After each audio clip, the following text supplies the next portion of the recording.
Hello? Good evening. Good evening and welcome to the night. Hello? Hello and welcome to the night. We have to figure out what's going on with your reception at the top of the stream. No one can ever hear you. You can't ever hear us. Hello? Or it's like your ears don't work or something. I don't know what it is. We're gonna get to the bottom of it. We've got a lot of streams in the future, so we don't have to figure it out tonight. Are people here? All right, I want this video to get 4 likes at least. Do you think it can get 4 likes? I would prefer for it to get at least 4 likes ASAP as possible. Oh, we're already at 16. Okay, let's go for 17 likes. 17? No way. I'm going for 17 likes here. Chat, how we doing tonight? How's everybody doing? Happy to see 9. everybody. Maybe 7. 7 out of 9. It's still pretty good. It's not a clean yeast. But it's pretty darn good. Yeah, Who that's knows what I'm that's thinking. from? We're gonna see. No, everybody's gonna Google. It doesn't matter. Does anyone know Everyone's how gonna clean Google their it. yeast is? I see Travis likes the idea we had for the stream tonight. Travis, you should borrow it.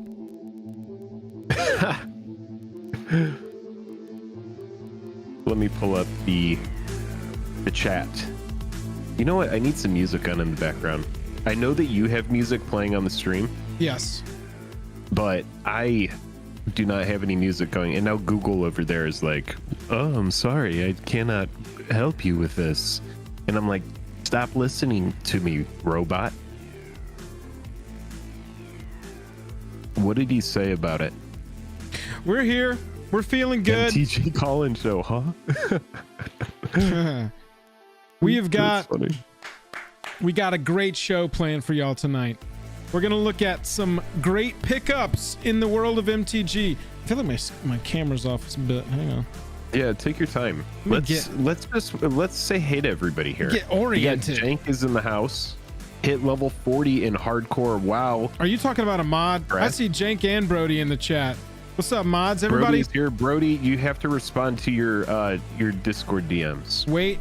Oh my God. How needy is this guy? Hey man, check your DMs. Hey, check your DMs, man. You're on the stream. Hey, man. So I'm gonna be like, yo, check your DMs. Hey man, check your DMs. I DM'd you. I sent you a little message. Hit me back. Maybe we can go for a round of golf. Hit me back. Check your DMs. I'm not trying to golf today. Check your DMs. I'm not trying to do any golf. What's going on over there? We can't get too far into the stream without saying hey to the mods. Everybody say hey to the mods. The mods need to be greeted.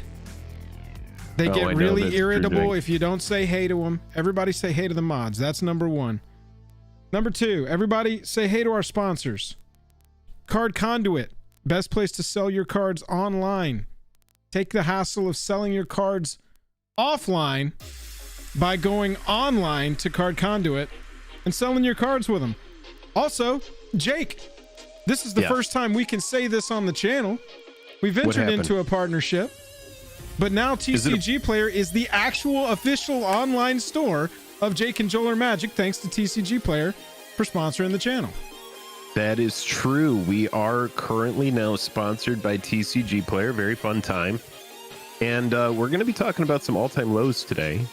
And hint, hint, nudge, nudge. If you're going to be picking up any cards, you can probably guess based on the last 45 seconds of your life, if you've been paying attention to the stream. We encourage one place where we will send you to pick up those cardboard rectangles. Appreciate everybody saying grats in chat. Thank you.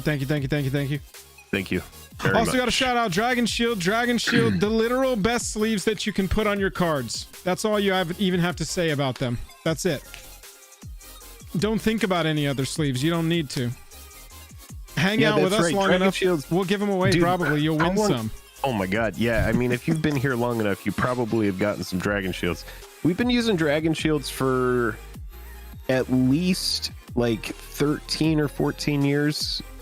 I would have probably bought those. I have some very old ones from when we first started playing. So it would probably be definitely more than 10 years, I would say. Oh, easily. And so if it ain't broke, don't fix it. As they say, right? That's what Uncle Jake always said to me. Chat, A lot of love. Thank you so much. We Thank you really so do much. appreciate it. Appreciate you. We really do appreciate it. Also want to Yeah, shout out Moxfield. Make sure Yep. you type exclamation point Moxfield, and that will take you to a, what do we, should we call it an archive or a repository? That's kind of like where some of our decks live, Yeah. and more of our decks should live. But we've done a good job yeah. over the last like 6 months Yeah. of starting to online a bunch of our commander deck lists because people ask, and we want to share Right. what we're building.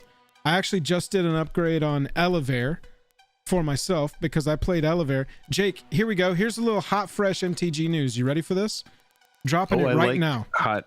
Okay. Steaming hot pile of wet MTG news.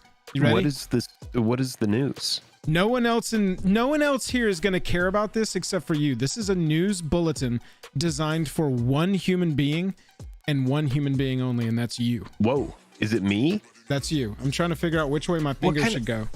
Wait, And what that's kind of you. news?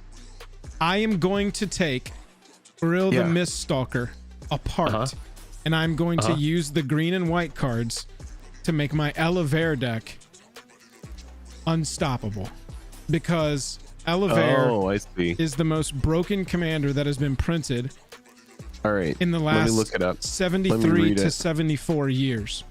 Spell it. MTG. What is it? Elliver of the Wild Court. Okay. This commander creates an all that glitters token every time it enters the battlefield and attacks. Do I blink it? You damn well bet I do. Do I attack with it? Abso-freaking-lutely. You get 4 or 5 auras on a thing, and suddenly that thing, everybody's just like, what do? We have to board wipe 3 times. We have to force them to sacrifice at least twice. Yeah, Mirror Ashes. Oh, this is the one that you played in the Commander Clash, right? Yes, exactly. Cool. The deck is unbelievable. Griff, what up? Good to see you. The deck is unbelievable. I just upgraded it, so that list is on Moxfield. But yeah, I thought that you would be interested in that. Moxfield chat, Uriel was one of my very first commanders. If not my very first commander. Uriel was Uriel? Yeah, probably so. And that came out of Alara block, right? A few years ago. I hadn't updated it since the ancient times. And so it still had cards like Endrick Stomp Howler. It had OG, you know, Solemn Simulacrum in a green deck. You know, it was OG Commander.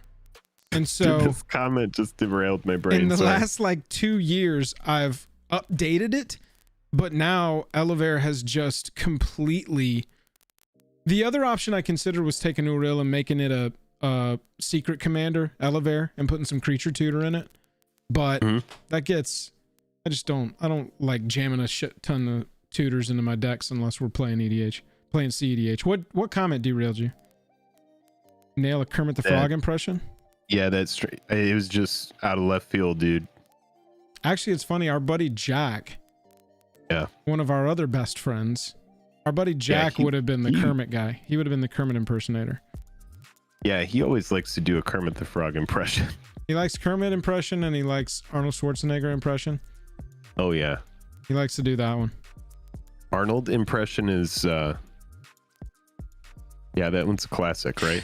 Special thanks to our sponsors. Thank you very much. Card Conduit, TCG Player, Dragon Shield, and Moxfield. Everybody make sure you go click on all the links in our description and go to their websites. Buy something while you're there. Jack. If you want to spend some money. Yes, Buzz. We've gone over this, Buzz. You know the deep lore of this channel enough to know that we had a bunch of friends who were all JM. Our first and last names all started with JM. And it was Jack and Joel and Joe and Jake, and it gets silly. And Jeff. And Jeremiah and Jingleheimer Smith. Those were those friends are my friends too. Can't wait to upgrade my Starscream Shouldered the Apocalypse deck with the Roaming Throne I totally didn't open before Ixalan pre-release. Thank you for the $5 super chat. Starscream Shouldered the Apocalypse deck, huh? You got to drop that list in. Yeah, that Discord. sounds like a pretty dank list. Seriously. That sounds fun. All hail. First stream, Monarch. of the stream, Anthony F. All hail. Everybody hail your reigning stream monarch. Let me see crowns in chat. I like being able to like heart a super chat with our emblem there. Yeah, that's cool. That's a fun little feature that they created. Fourth wall shattered. Ah! Jake, how cold is it in LA? Can I wear shorts? Yes, I am currently wearing shorts, and then I wear like a light jacket like this. It's perfect. Chat. How's the weather by you right now? We just had a hot. What's your weather? We just had a hot snap. You had a hot snap? It was getting cold. Wait, hold on. What is a hot snap? We had the first freeze of the. Oh, okay. We had the first freeze already, and so we brought the important plants into the garage. Gotta get the potted plants out of the freeze. Hold on. There's so much going already. Yeah. I need to know before we get into the hot freeze or the hot snap. What are the important plants? Which plants come into the garage first? Any of the plants that would get damaged by the freeze. You got to get them in before the first freeze, and the garage is fine because it sort of ruminates. It lets heat kind of gather in there. Okay, the plants of importance, like what would you say one is one of the most important plants that you got to get? If you're like, I got time for one plant, and we're getting it in. Right. The hot snap is about to happen. Yeah, we've got two big Mm-hmm. ferns that they look straight out of Jurassic Park, bro. They are nice. super. They've grown so well. They look awesome. Okay, nice. They do a good job of where they sit, of like popping some green into the space out back on our patio. Don't want those to go away. They're very large. They take 2 people to lift. They're very big. Oh, so eventually those are going to outgrow. You're going to need like 4 people to move those. Well, you pick a permanent spot and plant them in the ground. And then gotcha. Get 2 more. And then once they're permanently in the ground, what do you do then with the freeze? You have to. It's kind of counterintuitive, but you have to, and this is true. You flood the root ball so that the root ball casing of ice freezes around it, and that keeps the roots from dying and the plant from dying. Same principle as like a igloo.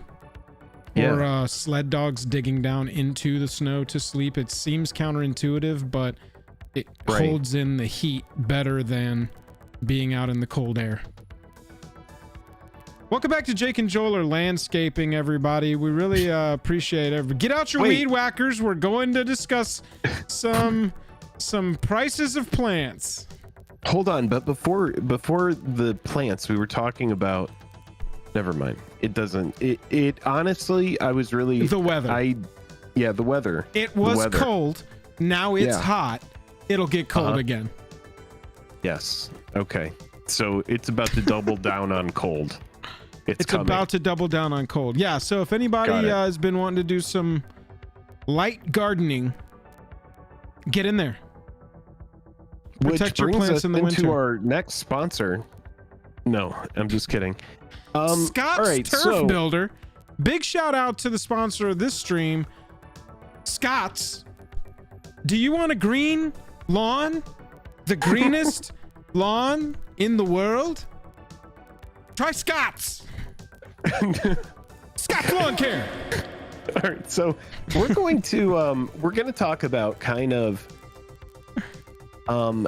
well, we have a great list for you tonight. There are so many really good Magic the Gathering cards that have hit all-time lows. Yes. Which is really cool. And then the other thing that we're going to do is we're going to have people call in. Yeah.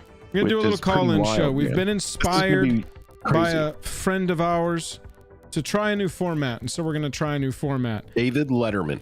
Gonna be preferential to patrons. And that's going to happen on the Phyrexian Arena stage in our Discord. So type !Discord if you're not in the Discord, so you can participate in that if you'd like to. Is everybody just muted in there? Is that how we're going to maintain order? Yeah, okay. We will maintain order. We have water cannons and rubber bullet ballistics. Oh, geez. Did you bring a mask? I hope you brought a mask because I don't have an extra mask. You can cover your eyes like this. Rubber ballistics. Look, big announcement. Chat. Yes. Big announcement. Better. Next week. Pivot. Okay. Next week is not a normal week for us. We will not be streaming on Wednesday next week. Next week, we are playing Dungeons and Dragons live here on the channel, Tuesday night and Thursday night. Our buddy... That is going to be the 14th and the 16th of November 2023, which is the month that we are currently in. That's right. We are not going to be live on Wednesday. We're going to be live Tuesday night and Thursday night playing Dungeons and Dragons. Our buddy is a fanatic dungeon master. He loves D&D. He has written a custom one-shot campaign that we're going to play over 2 nights, and we are going to go into the Lost Caverns of Ixalan. We are thieves of Ixalan, and we're using all of the distraction of the story of Ixalan to go and try and steal a rare artifact we think we've got a lead on. We will be joined by Alias V and Zebex and our DM, Rory. Old Groat, as he appears on the internet. Zebex and Alias and Jake and I will build characters from non-legendary creature cards from the set. So we will actually be playing creatures that are in the set as our named characters. And we will be streaming that Tuesday and Thursday. If they were named NPCs is a good way to kind of think of it. Like, we're not playing the main characters, though main characters may appear in we're not, this, I'm not going to be Watley. Right, we're just randoms. Jake's not going to be Zakama. Yeah, it's going to be a fun time. It's going to be weird. It's going to be a format breaker. It's going to be experimental. Yeah, it's going to be it's going to be a really good time. We hope y'all enjoy it. Just remember, Tuesday night, Thursday night next week. No Wednesday show next week as of right now. Brody, we'll let you know if anything changes. That should be a blast. We're excited about it. Joel, this is kind of Joel's brainchild here. So if it all goes wrong, I was going to say, you know, blaming it on me if it fails. What the hell? Yeah, just letting everybody know. I will not be playing a vampire. I will be. I can spoil this. I'm going to be playing a goblin. I'm going to be playing a. That's right. You can tell them the card. Stalactite Stalker. Yeah, that is what I'm going to be playing. Look up Stalactite Stalker. That's Jake's character, and my character is Kite Sail Larcenist. I'm playing a pirate with a kite sail, and Jake is playing a wall climbing goblin. Jake and I actually did a practice session with the DM last Saturday, and Jake and I did this little like mini heist to try and get information for the story that we'll be playing through on next Tuesday. Yeah, we're doing voices. Are you kidding me? Oh my god, dude. Of course. Have you ever seen us? We start doing voices when we start anthropomorphizing like doors and windows. We can just play anybody. Yeah, and then the goal is to just cut it all together so anybody who misses it can just watch all the way through and watch the entire story. And yeah, it should be a fun time. When are y'all going to fix my Patreon membership level? I've been giving to you guys for 8 months. Ryan, what's wrong with your Patreon level? Yeah, I'm not sure what that issue is. Could you DM me on Discord? I'll absolutely get that fixed. I'm sorry it's been going on so long.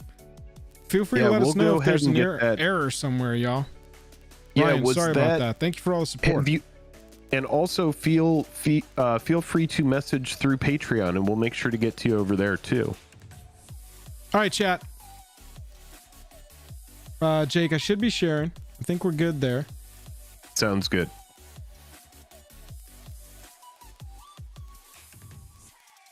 Let's get this going. All right, so is this us getting into our current first segment, and then we'll do our sponsors, and then we'll do our call-ins? Sweet.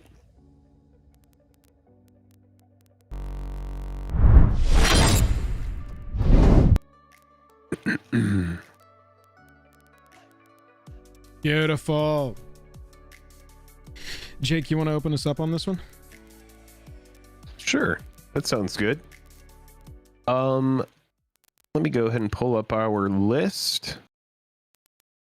So a lot of Magic the Gathering cards have hit all-time lows, and today we are going to be talking to you about what turns out to be 21 cards that are at an all-time low, and we're going to talk about where those cards' prices were, how high they've been, and then also kind of like our thoughts on probably what happened as to why it is so low. And then if you are interested in picking up any of these cards, there's going to be a nifty little link in the description of the video where you can find the list, and that is our TCG affiliate link. Yeah, we've got a great list here. Let's just go ahead and get right into it. Yeah, let's jump in with Relentless Rats. So Jake and I went to MagicCon Vegas this year, and this card here was a freebie, I'll guess, for spending $150. So you can see how I'm having trouble so saying hard freebie. on this card. Jake, you FOMO'd. Brody almost Frodo'd. Mod on the Frodo'd. Frodo'd. That would have been appropriate given. Yeah, you took the money and threw it into the fire of Mordor. I mean, there was a DJ Frodo Baggins that did exist. That is not a rumor. That is true. Yeah. That did happen. So this card was the giveaway for spending $150 at the MagicCon Vegas store. Brody, our mod on the channel, almost FOMO'd. There just wasn't really anything he wanted, and so that sale just kind of fell apart. I was going to buy it for him and ship it to him from the place. But it turns out that this card did not really retain any value that you think it should have with that amount of exclusivity and the amount that you had to cross to be able to pick it up, because now you can get this for $10. And right. I mean, if you're like, you know, over the course of a couple years, get a couple Relentless Rats here and there, you can have your whole deck filled out with these rainbow ones, right? I think these are really cool. I like the art on it. When I originally saw it, I was valuing this at like 30 or 40 bucks. And I just need to know that most cards, especially stuff that shows up at a convention, you know, it's gonna end up going through a big adjustment. And so I'm not even really surprised here. But yeah, if you are interested in these, maybe pick up a couple now and then watch the price, especially if it's the kind of thing where you want to have a lot of them for a deck. Yeah. Yeah. Pretty cool card though. I'm thinking maybe the Secret Layer showdowns as we get more and more of those. Remember when we were first seeing like 1 of 4 Brainstorm or whatever it was, and there's only 50 of these Ragavans or whatever those were. You know, there's going to be some differences that we need to look out for and start seeing the warning signs of, okay, this one is kind of under the same premise, but it doesn't fall into the same category as, you know, Pro Tour prizes by any means, right? Sure. I mean, this card absolutely is a meme. It's a meme deck. Seriously. But it's fun. It's fun. And if you want to be able to just break the mold, go for something a little different, build this, get Thrumming Stone in there and all of the other cards that you need. There's some other good rats that you need to put in there. Oh yeah, just get silly. This is a deck I've wanted to build for a long time, actually, and I've still not gotten around to it. But this is a very cool version of the card. If I had a no budget, I probably would fill it out with this. And then, or I would just take the old art and then get all of those signed or something like that. That could be a fun deck. How many do you need? 40? I would say 30? Like probably like 35 to 40. Yeah, $350 or $400 on Rainbow Rats. Rat. You want sure. Like, yeah. There's also Rat Colony, which isn't a bad idea as well, but no, I like Relentless Rats. Yeah, it's good. Next up, Jake, you want to tell us about the Junji Ito Elish Norn? Yeah, this card has gone through a pretty big price adjustment. Let me pull up my notes here. Yeah, all-time high while you're doing that of $150. Chat. Pretty wild. $150 for the borderless non-foil Elish Norn Mother of Machines Junji Ito edition. Now it's like $50. Yeah, if a permanent entering the battlefield causes a triggered ability of a permanent you control to trigger, it triggers an additional time. It's funny how it could just go through such a massive adjustment like this. Absolutely. Well, But yeah, I mean, it makes sense though. right. And this is one of the most pimp versions. Like, For there's going to sure. be some cards on this list that aren't necessarily big variant versions of cards. So you might be like, well, $53, that's a huge price. Well, that's down from an all-time high of $150. Right. So even if you're not interested in buying this at $50, it's definitely worth watching. If this was a card that when you first saw it, you were like, wow, you know, that's extremely expensive, or I would love to get that card. Well, now it's much more affordable. Yeah. A lot of times there's different ways to think about the different versions of these videos that we make. This one is all-time lows of very specific treatments, right? Very specific versions of cards that were at a ridiculous high for one reason or another and now have plummeted. But think further than that. Think past that and think about, okay, if this version has been slammed from 150 to 50, if we look at Elish Norn, Mother of Machines on TCG Player, and sort price high to low, that one's like here. Look at all the versions that we've got. I know, there's so many versions. Elish Norn is all the cards we've got. I mean, it's you there. All of those are going to get pushed down as well. So just keep that in mind. Matthias says, hello, Jake and Joel. The step and complete version is $5 more. Right. And Brody says the oil slick Elish has tanked pretty hard too. So yeah, I mean, it's pretty interesting, man. It's pretty wild to see the current state of MTG quote unquote pimp versions of cards, right? $235. You can pick this up for $35 now. Chat, please never FOMO over a card. Please never FOMO over a card, especially if it's not serialized. That pool of cards was so small and they were guaranteed in those bundles. I also FOMO'd on buying those bundles. I got them at a good price though. I didn't overpay for them. Wow. And they're both still sealed. But yeah, I mean, there's a lot to learn from this. And these aren't even the most dramatic price drops. These are pretty dramatic though. You could just see how all of the FOMO, each Magic the Gathering set is built in such a way that there's this hype phase where everybody's just like, oh my God, it's something that we've never seen before. Right. And then, it's only here, without thinking here might be plentiful enough. Not maybe at first. People are going to be going, we're sold out. But they just keep printing. It just keeps printing. Yeah, and so people are piling in at these insane prices. Bitter Blossom. Yeah. Great card. Love this card. Got a lot of versions now. Just got an Enchanting Tales version. You can see the Enchanting Tales version down here. $12. We were looking at the Double Masters version because personally I prefer the Rebecca Gay version. But there's just not much difference in this bottom row of Bitter Blossoms here. You've got 3 choices in just a few years. Not even counting this other Secret Lair series or your borderless or your promo ones. You've gone 3 different arts for Bitter Blossom now. Mythic. Fantastic Mythic. Multiple decks this plays in. Down to $12. Yep. Really, really crazy to see this kind of card going from an all-time high of $86 when it was super scarce, but still super good. And now it's just crashing down. I think this is a fantastic card to start looking at picking up.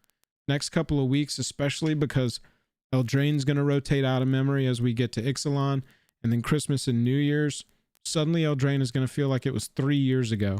But those Enchanting Tales are still going to be here, and you're going to be able to pick up some really good enchantments for cheap. Yeah. I think that this being an Enchanting Tales card, we could even see lower prices on this. That's what I'm saying. This could even, we could even see, it dip a little bit more, but since it's already hitting an all-time low kind of area, that means that the risk is minimal. Not financial advice.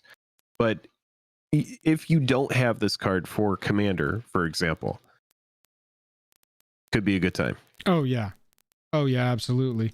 Jake, next up we've got a meme of a card here. Sure. Everybody, remember when I was complaining about this card? Remember when I was just like, y'all, there's no way. There's just no way. Just wait. Just be patient. It will come back around. Well, look at that graph. Wow. $40, yep. Everybody. I said there's no way this card's $40, but it's an anime card, Joel. It's gonna hold value because of the anime cat girl. Nope.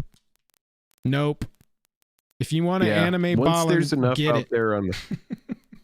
Yeah.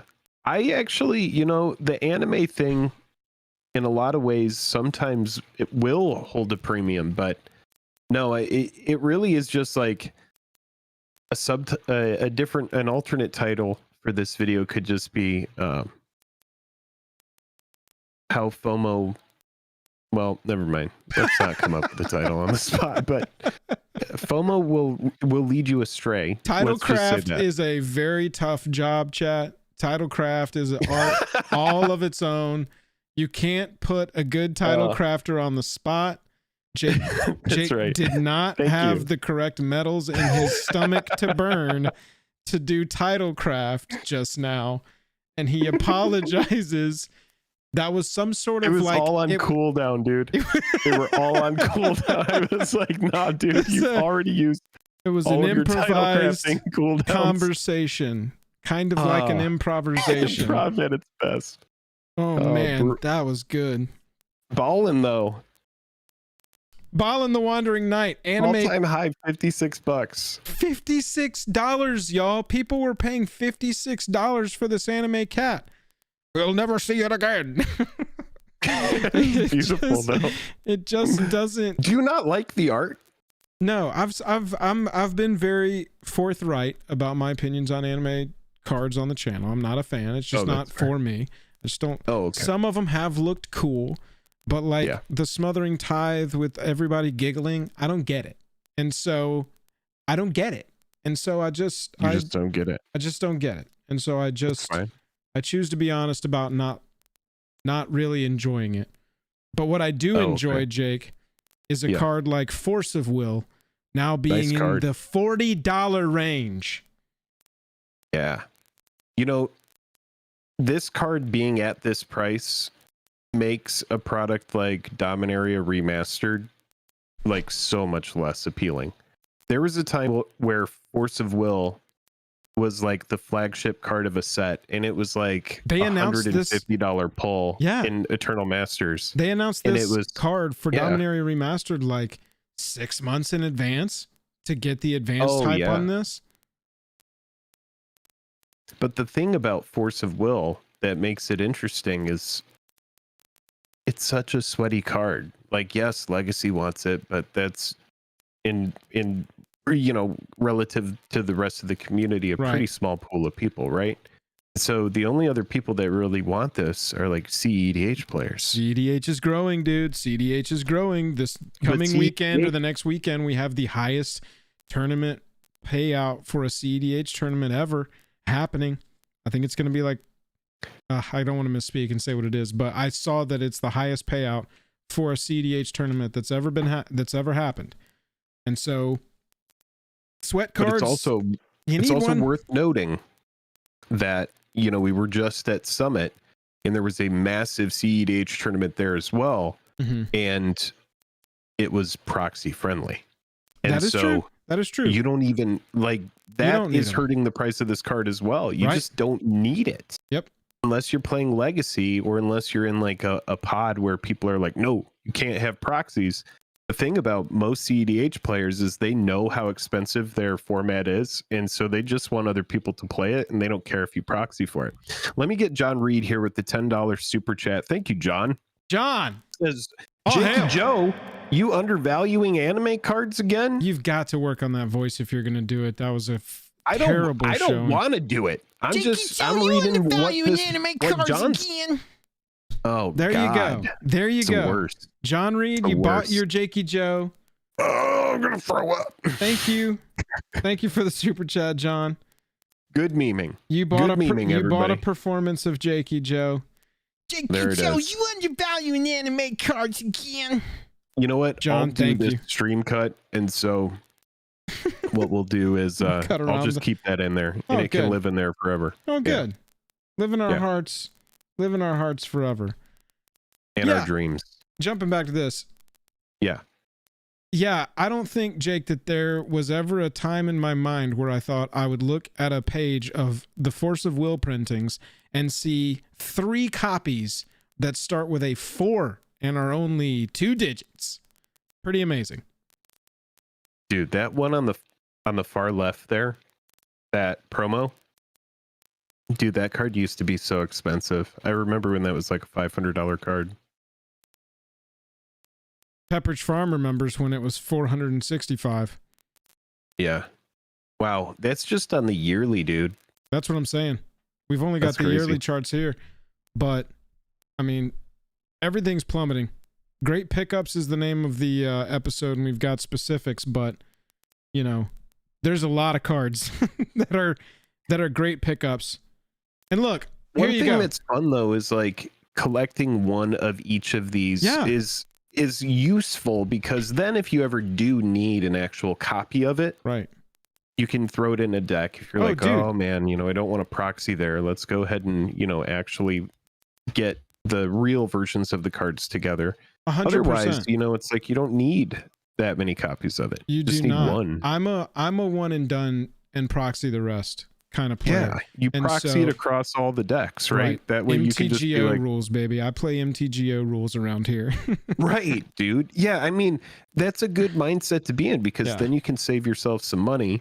And then also you're like, no, but I do have that card. Right. And then if you are playing against somebody who's like, yeah, well, you should have it in your deck, you're like, well, you know what? I like saving my time. We can get to another game, or we can stop for 15 minutes while I go find the deck it's in. While I switch the sleeves cards over. You want me to do that? I can do that for you, big guy. I want you to do it. I can do it. I can do it for you, big guy. Yeah, look, Force of Will, we won't see for a while again. Double Masters was 3-4 years ago now, and so there will be another gap between Force of Will, and if you want one, now is pretty much your best time to get one. It's going to be the same for maybe Mana Crypt, definitely Cavern of Souls from Ixalan, but Force of Will from Dominaria Remastered. We are there. We have arrived. Not financial advice, but this is the window I'll be buying one in. I think everybody should really take heed. And look, Jake, we've never recommended it, but here you go, everybody. You need to do this super chat first. Here. Oh, $4.99 from Hot Dice. Not enough to usurp the stream monarch, but enough to buy or read. Joe, I told you not to look at them MTG stock charts. They're just gonna make it jump out the window again. Was that good? I should have waited till you weren't drinking anything. Did you like that one? It's the worst. It's literally the worst possible thing for me to do. I did it one time and it drove 4 members in chat crazy. And now it'll never stop, because they just the hair on the back of their neck raised. Freestyle STL, thank you for the $1.99. I'm gonna do my due diligence and heart all of this. We will keep it safe. Jeez. Look, all right. We've never recommended this. We've never recommended this card. Here it is, chat. There you go. $18, $19 for a Smothering Tithe. I think this is a pretty good price. I would be very happy picking this card up under $20. Market for it's like 16, 17 right now. All-time high for this card. Look at how they gave it mythic protection here. Yep. They were like, all right, we're done doing it at rare. This is honestly line in the sand type thing, where they're like, it's never happening again. It's gonna be mythic from here on out. Yep, absolutely. Just an opinion. Yeah, but I think it could come true. And at this point, you've got low listings, light play listings, 13s, 14s. Y'all, this is the time. I don't think this goes in literally every possible deck. You got to run it. But yeah, this is just, it's a good price for a signpost EDH card. And we've been saying, don't buy, don't buy, don't buy. Honestly, this is a price that I would be happy with. If this got down to $10, I'd be shocked. But it could happen. but judge your risk. You know what I'm saying? Yeah, I like Smothering Tithe. This is a card that I love to tell a story where I got my foil for like $3.75, or it might have been like $4.25 when that set originally came out, Ravnica Allegiance. And I just remember getting that super early during that pre-release window. And I mean, that's not always going to happen, but this is such a staple, dude. And I don't think it ever gets back to that low price like that. It would just get gobbled up. People would just gobble it up for more decks. So right. The question does become, at what frequency do they continue to print it? But at this point, I do think it's probably just going to be a mythic. I think so we'll see what happens with the price. Special guest slot is going to do some work, and there will probably be more sets within sets. But I would hope, and it sort of feels like they're turning in that direction, that they're going to stop the frequency of some of the major reprints. Mm-hmm. Because there's a lot in the marketplace right now, and these are pretty fairly costed for this effects. This is a top tier strong commander card.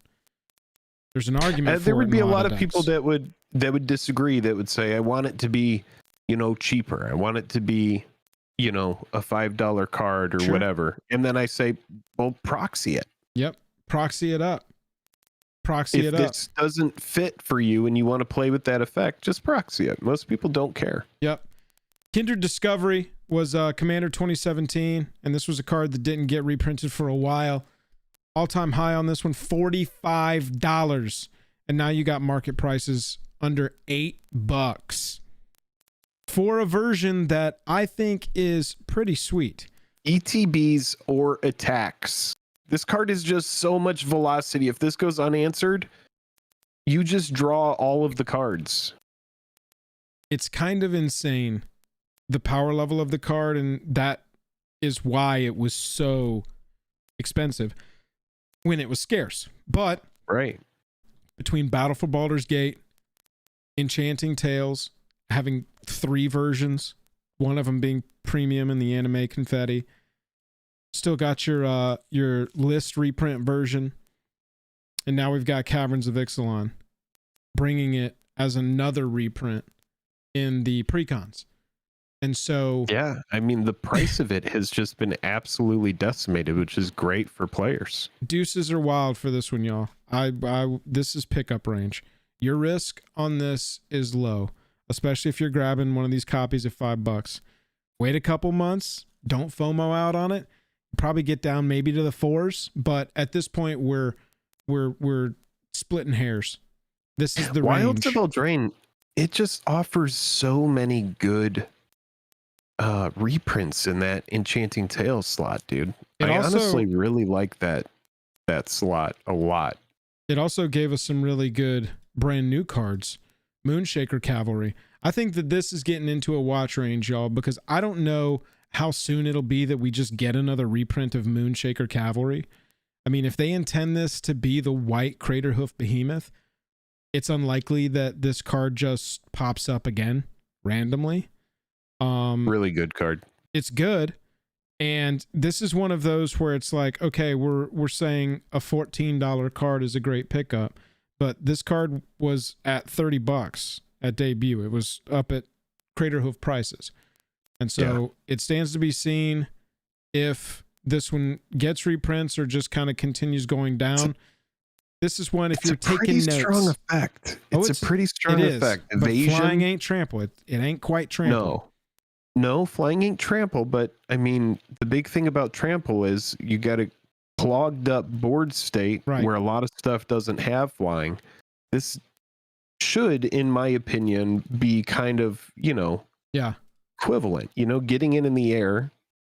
That gets over a lot of stuff. So yeah, it's a very strong effect. It's hard for me to determine if I jump in at 15, but for me, it could go, as low as $10. Yeah. But still low risk, right? From where it was. From where it was. If you were holding this at above 30, you're kind of like, well, damn. Moonshaker Cavalry, you know? and you don't watch us, you're not subscribed to us, you're like the 70% of people that aren't subscribed to our channel. If you're in the 70%, you want to join the 30%, jump on in, because we would have told thank you for re-upping the membership. These cards, when they pop off at preview, sell high is more often than not the move. So yeah, if you were jotting down two different lists of our buys here, I would put this one on the this is at the Supreme watch list. The set is just out. We haven't quite yet made it to the next set. That's true. It's not the typical window that we would recommend, but it has halved from its original price. It's a very high cost. Right. Extremely high cost. Keep an eye out on this one, especially if you think you want a copy of it one day. If I'm in like green white though, I'm kind of like this and Craterhoof, you know, why not both, right? Yeah, probably are running both, right? Not Court of Calling, but Tooth and Nail. Yeah, exactly. I mean, that just feels like I already shot you with a shotgun. Now I'm going to shoot you with my cannon. It's like they were dead. Yeah, they were dead. It's like I'm going to shoot you with like a yes, exactly. I crushed you with a boulder. Now we're going to drive over you with a steamroller. Sylvia says, what do you guys think of the crazy pricing Universes Beyond Jurassic World cards? Here on Market, Owen and Blue are 18 euros in the market. We're going to cover the Jurassic Park stuff, but we haven't really looked at it much right now. But I would say if it's anything like any of this stuff we're discussing in this video, it's probably going to have a lot of hype right now and then go through a big adjustment, just like we've seen with Lord of the Rings and that kind of stuff. Yeah, that sounds like a good topic for the call-in show too. Micaeus, the Unhallowed. Jake, you're intimately... Oh, we've had this on some lists. We have. This is a good card. We have. It's a combo piece. This Mythic. One, it just got reprinted again in Commander Masters, driving the price down further. Scarcity at one time had this card at $55. Scarcity and playability, quite honestly. But at this point, Commander Masters is 2 sets ago. We're about to get deeper away, further from Commander Masters. And I know right now, you're like, I'll get to it. I know right now it hasn't quite been it has been over 3 months. It hasn't quite been 6 months yet from this set. But this is the kind of set. Look at Double Masters. Look at Double Masters 22. These things creep away from you, and suddenly it's like, oh man, I missed that reprint. This is the now it's back up to 15. Yeah, exactly. I think that this card as well, it's important to remember with Commander Masters, those packs are built in such a way where you draft 2 cards at a time. Right. And so those packs have a lot more cards in them. And then you're getting like, I believe it's between like 3 and 5 rares. That might, I remember opening a pack that had like a mythic and 3 rares in it. So they're just absolutely stacked with rares. There's like more in those packs than are typical. So this is a really big adjustment in price. And so if you don't have the card, this is a great bottoming out of a very good combo piece that is a must answer lightning rod. Buck or 2 more, get the foil etched. Buck or 2 more, get the borderless profile. I think, Jake, when we last covered it, etched one, dude. That etched one is pretty sweet. I like the profile one too. This secret layer, this is when we discussed Micaeus at good length, because when it came out, it kind of drove the price of one of the individual layers. And then a little while later, it was the cheapest version for a while of Micaeus. Mm-hmm. But now, Commander Masters list, the Ultimate Masters one going down because it's the same border that's getting reprinted, so nobody cares about it. Dark Ascension kind of holding a little bit of price because it's the OG. Foil Etch because everybody likes it, and up from there on treatments. And so, yeah, I mean, this is a look at Micaeus call, but y'all, this is also a look at Commander Masters call.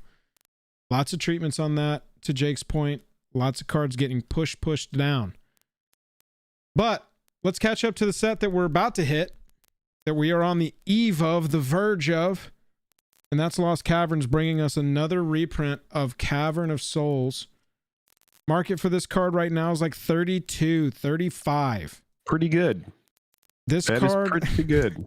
For a card that a year ago we made a video called Why is Cavern of Souls always $50?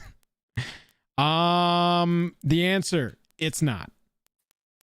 Well, it's funny because we're actually getting rated, I believe, by Rip and Ship right now. Oh, nice. Rip and Ship community. What's up? Welcome. And this is a good kind of segue into talking about these guest slot cards. Okay, these special guest cards. Because I actually reached out to Lance earlier today, and it was funny because when I reached out to him, he was like, wait, Joel is talking to me right now too. So you and I must have messaged him at a similar time. Well, I told him that we had the call-in show tonight, and I wanted him specifically to call in and talk to us about the feel of opening Ixalan and what he's seeing. Yeah, so I asked him, I said, how many mana crypts are you getting? Because over here, we need to let people know. We've been pretty serious about, you know, what is going to happen with Mana Crypt's price. Mana Crypt is a very expensive card. So I said to him, I was like, how many Mana Crypts are you seeing? He's seen 5. And that is, he has seen 5 of them total in, wait for it here, 0 out of 6 collector boxes and 5 out of 90 set boxes. Nice. How many Cavern of Souls has he seen? I didn't ask about caverns because I was mostly concerned with Mana Crypt. Got it. But I imagine it would probably be a similar thing. Well, Cavern of Souls is in the main set for Caverns of Ixalan. It is not. He said he's hit a lot more caverns. Oh, okay. Okay, I see. It's in the main set. Cavern of Souls is a main set mythic in Lost Caverns of Ixalan, not a special guest slot. And so Cavern might hit like 20, dude. Cavern might even go low. It might even hit 20 then. That's what I'm saying. That is the point of adding it to this list. This card has not quite come out yet. So this is an oddity on this list because this is this is almost like a watch list item as well. Correct. This is correct. Yeah, just like the cavalry card. This is just like have it on a watch list. Yeah. Especially because Cavern, it does have that mythic protection that we talk about, but there's only so much you could do, especially once you send a card through the old collector box treatment, 4, right? 5, 6, 7 through the collector box grinder. Dude, when you are you a reprint? Through the 4 versions, 6 versions. But that becomes really good for people that have been priced out of that card for a long time. Oh hell yeah, dude! Cavern of Souls has never. Butt liquor, the prices have never been lower. I know. I'm telling you. This is a card that I never believed we would see hit less than $50. And yeah, Jake, I was going to see if you were willing to go, this card might hit $20 because we're not even out yet and we're flirting with 30s. So look at this. Near mint. Yeah, shipping included. Good. MD Game Haven. Y'all, every card we've got. We're going to hit Cavern at 20. I never thought we would see that. That'll be a fun short. Man. That'll be a fun short to make. Chat, by the way, we've got, and anybody watching after the fact, we've got all these cards in a list in the pinned comment or in the description if you're watching live. Go check those out there if you want to pick up any of these from TCG Player. Got a few more here to go over. Great pickups. Yes. Jake, yeah, we'll kind of smash through these because we are going to be obviously going through our call-in show. Training Grounds here, Rise of Eldrazi. This is an old, good card, and what do we know? It was printed ad nauseum in Aftermath. And so the price reflects it. You can now get them. I just was looking at lightly played copies around $2, $3.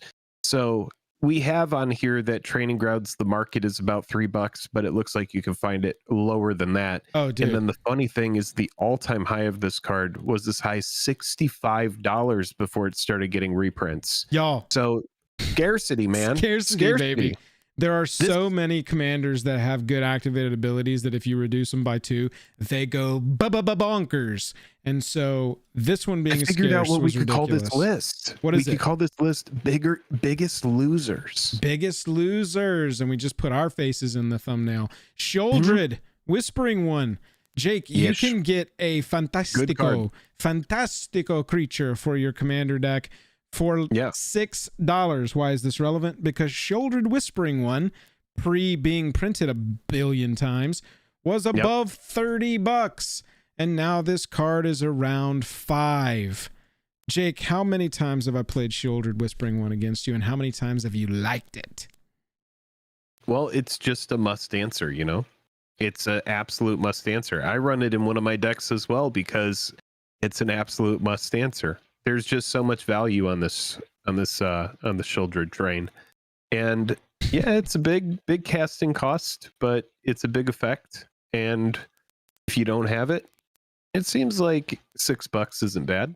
Dude, $5. This is a hell of a mythic. This is one of the best creatures that you can put in your Reanimator deck because it does Reanimator too. It's just a fun one. Shieldred Whispering One being down around the $5, $6 range is just kind of bonkers to me.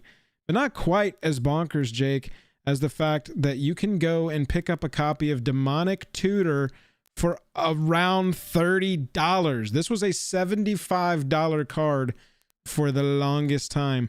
But this copy, this dual deck Divine versus Demonic version with the uncommon symbol, people don't like that generally, tends to be the lowest one on price charts when I'm looking at Demonic Tutors.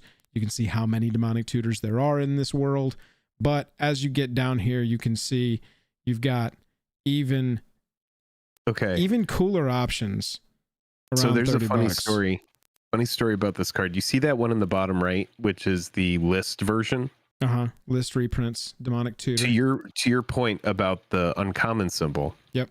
I was hanging out at the LGS, and a couple of my friends there were talking about how they were in a draft with this one player, and he was just like value drafting, and passed to one of our buddies a Demonic Tutor, and the guy who had this passed to him showed it to him and said, "What did you pick over this?"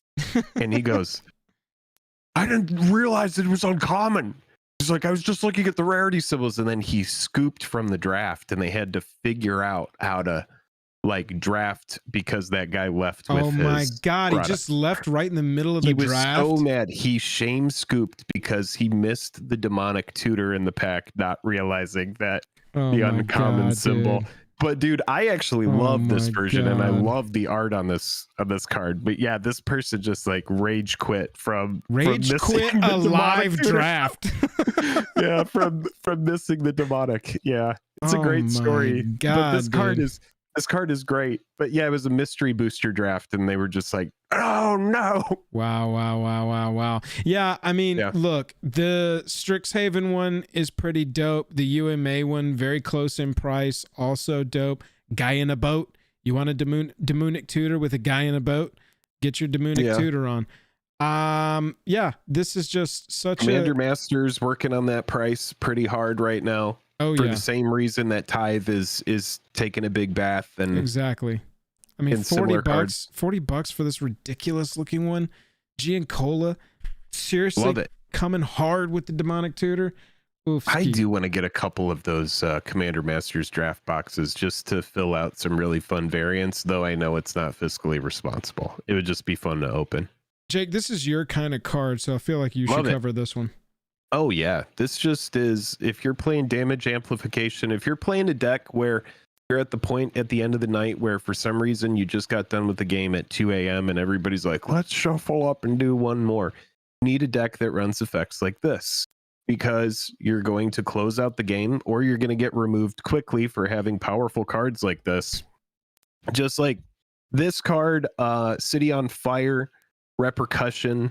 Actually, no, Repercussion, it doesn't really fit in with these, though I would run that deck in a deck that runs these cards. Cards like Torbrand. But anything like this. Yeah, exactly. Very fun. Yeah, this is a good one. All-time high for Fiery Emancipation, $28. It was one of those scarce big red mythics in a core set. And it only took a bunch of different reprints to bring it back down to earth. You know, those Enchanting Tales. This card was bananas, dude. That extended art version was really expensive as well. Yep. Loving these Enchanting Tales, though. Sets within sets are doing some absolute lifting, heavy lifting to bring Travis, I'll get over there. I'll get over there for something. To bring us to a place where we can afford these cards. Speaking of affording these cards, Sapphire Medallion's the one we're going to cover here, chat, but All of the medallions are worth a look. All of them. And maybe not the green one. Maybe not the green one. Sorry, green medallion. You're not necessary here. Shout out to Obscuring Haze. Yeah, shout out Obscuring Haze. $9 for the market price on Sapphire medallion right now. The Tempest OG one got up as high as 92. We know that that was a scarcity, ridiculously driven price. We know that these just needed a reprint. We know they pushed their Commander Master set with them, but now we are getting under $10.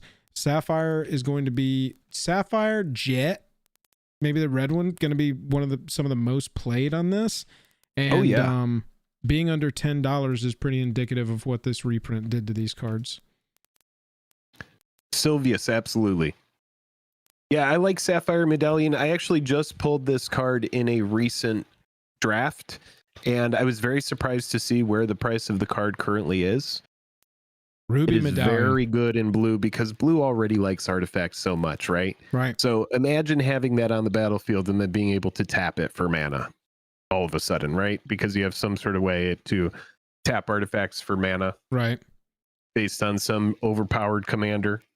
Yeah. Okay. So yeah, very strong card. If you need medallions, now is definitely the time to look at them. Jake, Allosaurus Shepherd, big set pusher for Double Masters 2022. Yep. This is a card that I actually added to the list here. We talked about this card and mentioned it having been a really important card. I think this card can work casually and it could be a very sweaty card as well. You know that CEDH is very annoying, so having an Allosaurus Shepherd at 1 to make sure that you're able to solidify your broken combo and your bug deck, that makes sure that Thassa's Oracle doesn't get countered at least, and they have to figure out some way to kill it. This it fits perfectly into that kind of scenario as well. But if you are just playing, like, for example, elves or just like big green creatures, this is a lightning rod for anybody who wants to make sure that they're able to counter your stuff. So Allosaurus Shepherd has gone through a very big price adjustment. I think we're actually on the foil version here, and there's a cheaper version of this that we could probably look at. Oh, never mind. Oh, well, it looks like it's as low as like 20, and then 19 for your base copy. Your borderless is going to be market 20. Your foil etch is out of stock here. But yeah, but that one pretty sweet adjustment from where we first saw it.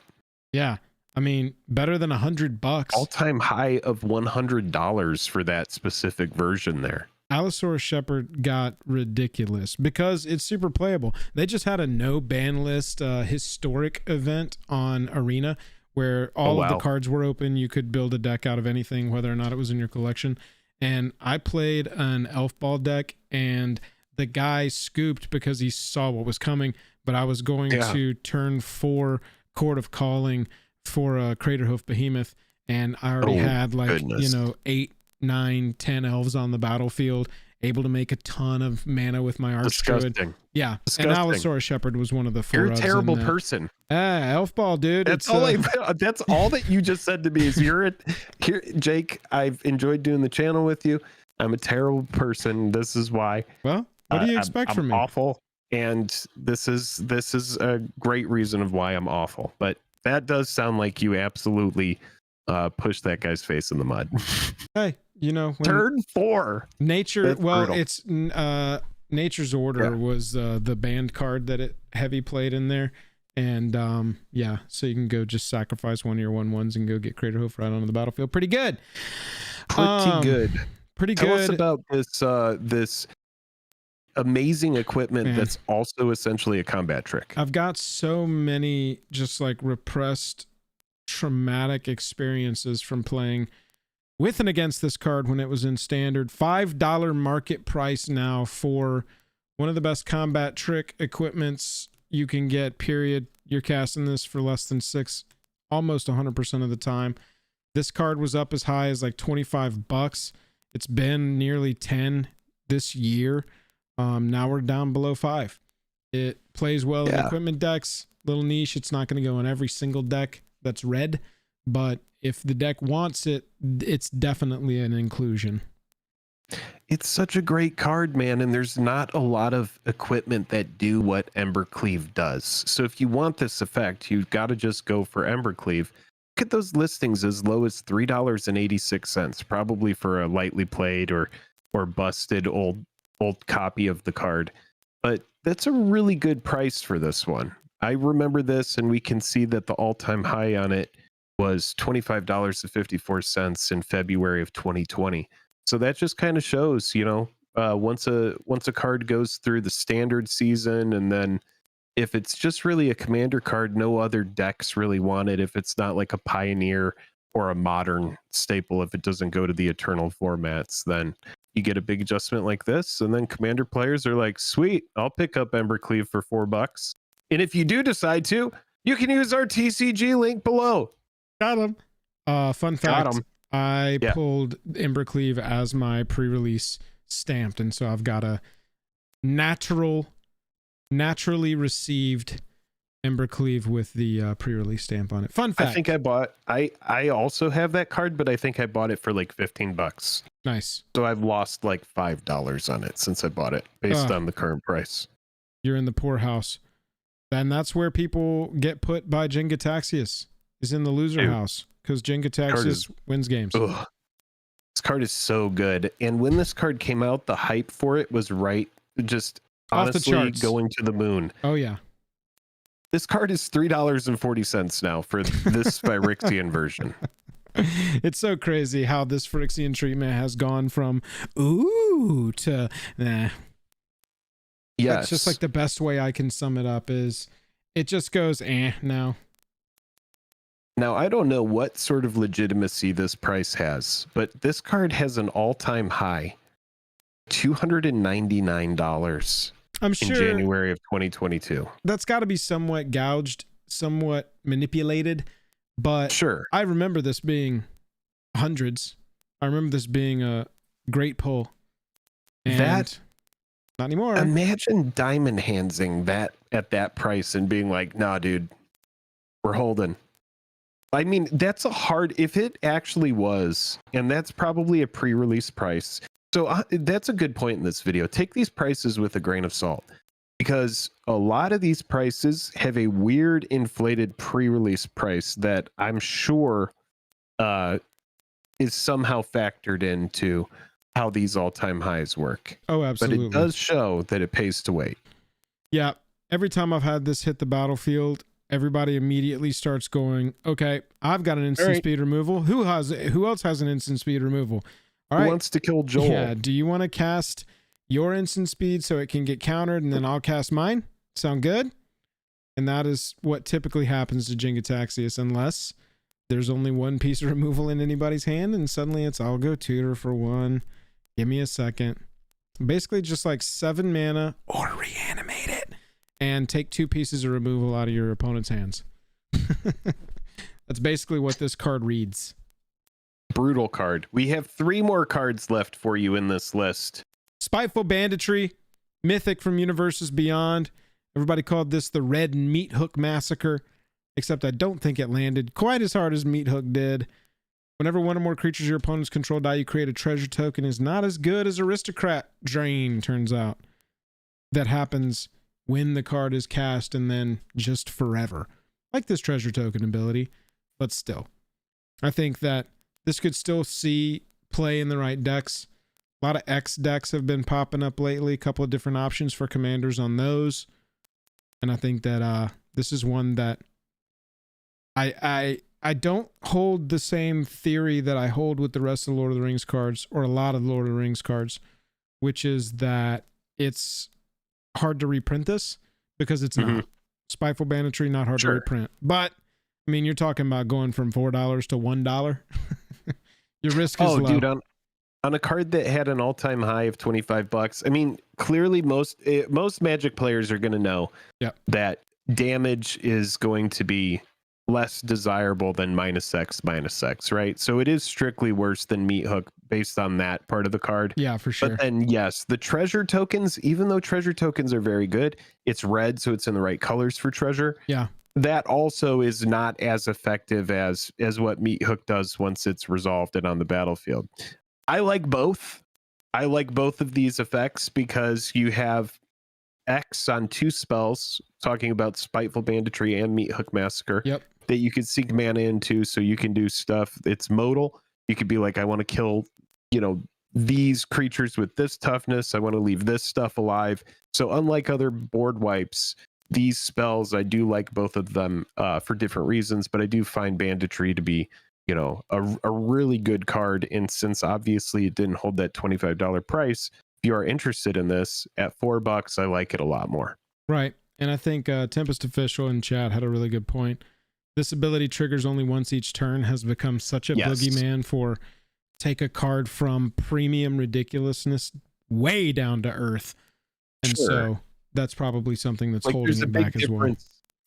Yes, big difference in when creatures you control attack and whenever a creature you control attacks, right? Oh, 100%. It's just like, whenever you attack versus for each attacking creature or something like that.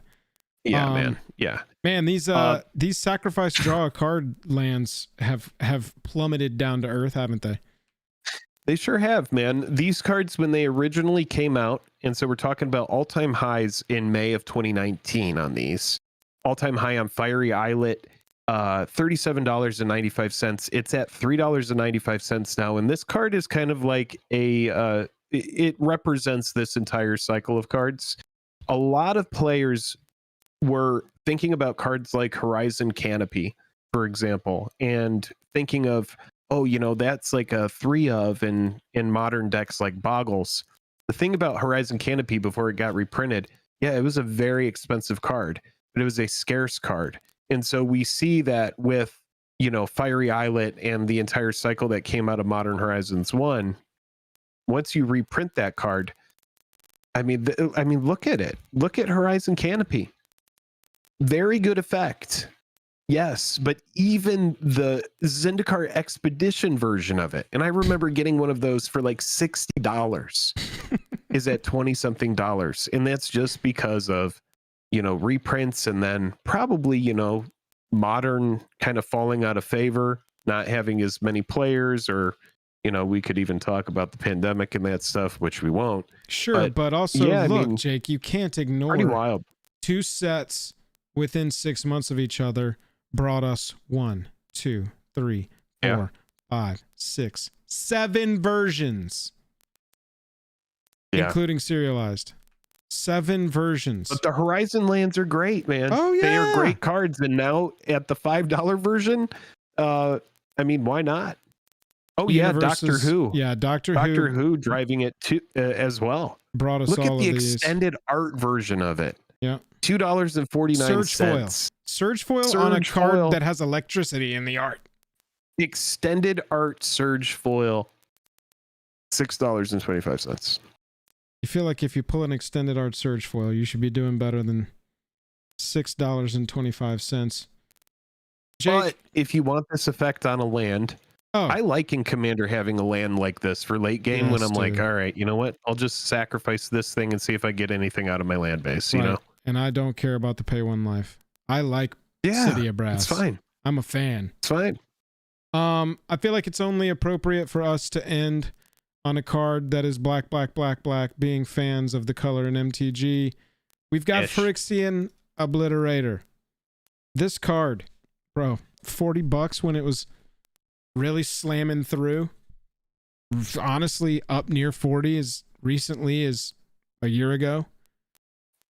One good before reprint. This guy reprinted, dude. Even in Masters 25, it wasn't. The price was not hurt as bad as it is now. Or let's say it differently. The card is not as affordable as it is now. I mean, right now it is a steal because of Phyrexia All Will Be One, and so it's just pushed the price even further down. But this is a fun card that I like for a constructed deck where you run 4 of it. Yeah. And so if you've ever been priced out of Obliterator, you're like, no, I don't want to pay $80 for a playset. Well, now you can get the playset for $20. So not bad. And just steps up. The one with all the Phyrexian symbols, the oil slick raised foil. And look, Jake and I have been hands-on with these oil slick raised foils. We saw some of them at pretty SLC. Cool, man. They look dope. Pretty sweet. Yeah, they're cool. Dope. And look at that price right now. $90 at release. We were within a month. Look at that nosedive off the cliff. Boom. It's like, we're going down, baby. Well, it's not, this card's not good enough for standard anymore. Yeah. That's how power creep goes. And that is our list of great pickups right now. We hope that all the reasons we made the choices are clear. Let us know down in the comments if you're watching this after the fact, if you think there are any good cards that should be on our radar, because we'd love to share them with people. That's right. This video might have been a little bit long, but you know what? Shout out really quick to our channel sponsors, TCG Player and also Card Conduit and Dragon Shield. We appreciate you all watching so much. And yeah, that wraps up this segment. If you're live, don't go anywhere. We aren't done. Don't go anywhere. We're not done yet. All right, Jake, you want to go get some water? Or you need to get up for any at all? Oh, yeah. I'll do a quick bio and then I'll be ready to jump into this. Yeah, boy. And we can kind of just feel out how long we want this to go. Yeah, I think we went a little bit long on that list, but we'll tighten that up for future videos. Okay.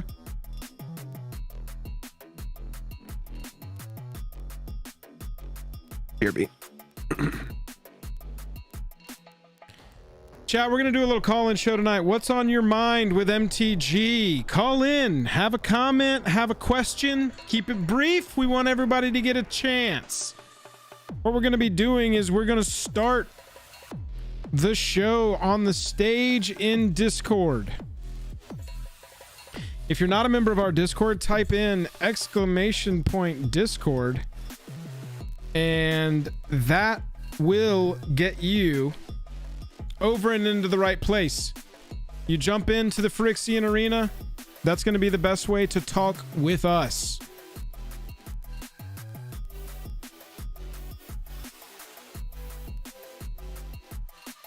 Hop on in, go to the Phyrexian Arena. I saw some people pop in. I saw some people leave.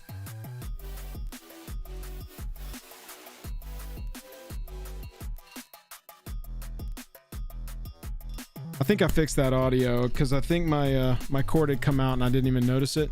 I should be coming through pretty clear. Yeah, chat, go on over to the Phyrexian Arena. I see Dreadnought, Judge My Deck, some other homies hanging out over there. That's where we're going to be doing our little call-in show.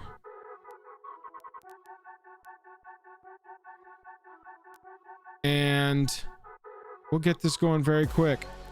Chat, if you excuse me, if you want to call into the show tonight on the stack, as you're in the stage, you should see a button that says request to speak. When you hit request to speak, that puts you on a little queue for us to pay attention to. Patrons are going to get preference tonight, but anybody is welcome to come through, call into the show, chat with me and Jake. We'll discuss some MTG topics. What's on your mind? It can be anything. We will talk about any of it. There is no subject we will shy away from. Oh wow, one of our mods just thinking they can jump up on stage. Very cool. Let me get over into onto the stage. Hey, can you hear me okay? Joel. Jake, if you would turn on your video, we'll go to this view. All right, here we go. Let's test it. Oh yeah, looking good. Bam, bada, bam.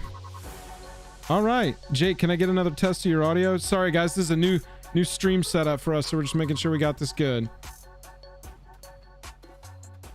Jake, you want to give me a little howdy ho, howdy he? Can you hear me? Oh, I guess it would help if I was unmuted. Now you should be able to hear me. Jake. Are you acting like you can't hear me, or can you not hear me? All right, this looks, I can't hear. Jake. Oh God. Joel, I do not hear you at all. Okay, you should be able to hear me. I don't hear you. Do you have me muted? He can't hear me.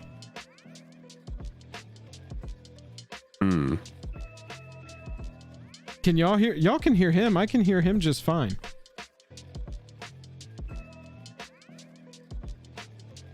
It should be.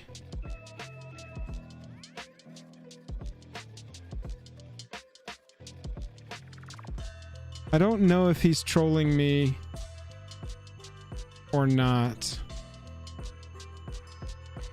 Wait, so they can hear both of us, but we can't hear each other. You only hear me on YouTube. Let's see here. Input, chat. Jake, can you hear me now?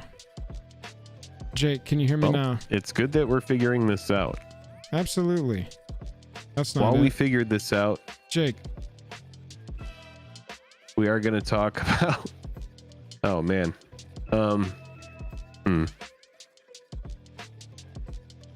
Weird.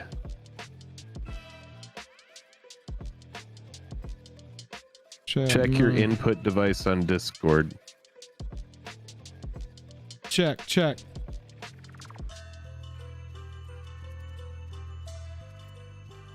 Can you hear me now? This doesn't make any sense. I see. You can see my mic lighting up in chat. In Discord chat. I unmute. And you can only hear me on YouTube. You can't hear me in the call. Oh, mercy, chat. Thank you for dealing with us through these technical difficulties. Muted the YouTube stream. I heard Jake on stage. Haven't heard Joel. Okay. So it's a me problem. Yeah, my input and my output are both what it should be. No, yeah, it's a me problem. He can't hear me say that, but it is still it's a me problem. Not a... Let me try this. We'll just try restarting Discord altogether. That's a good trick. Did that work? No.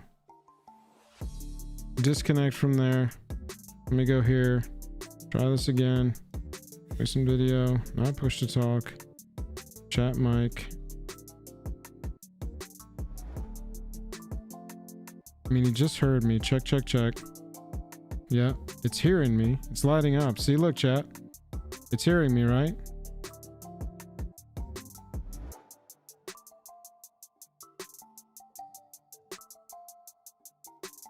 It's a meat problem. I don't know what that means.